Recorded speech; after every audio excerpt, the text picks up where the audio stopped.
Ahoj, ahoj, vítám vás TGK Toytles a můj kámoš u našeho prvního videa, kde jsme, dá se říct, udělali past na blbečky.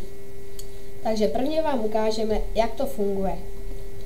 Tak prostě tady sem tam přijdete, tady si dáte dispenser, jakoby, že pro ně nalákání, ten zmáčkne páčku, no a propadne se dolů. Tak. A teď vám ukážeme, jak to udělat. A musím opakovat, je to velmi jednoduché. Takže tady si dáte 2 lepivé písty. Tady, takhle, na každou stranu 2. A dáte na to opakovač. Ty opakovače napíchnete na redstone, takhle oba 2. Tady to pak spojíte, tady ty 2. Pak to prodloužíte ty redstone sem, takhle, až na ten dispenser. No a semkač dáte páčku. Čekejte.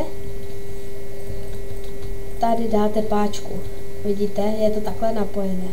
No, takže sem dáte páčku, no a pak jednoduše nějaký dement přijde, máčkne to, no a jasný máme.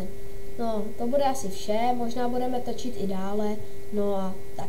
Přeji příjemný, krásný zbytek dne.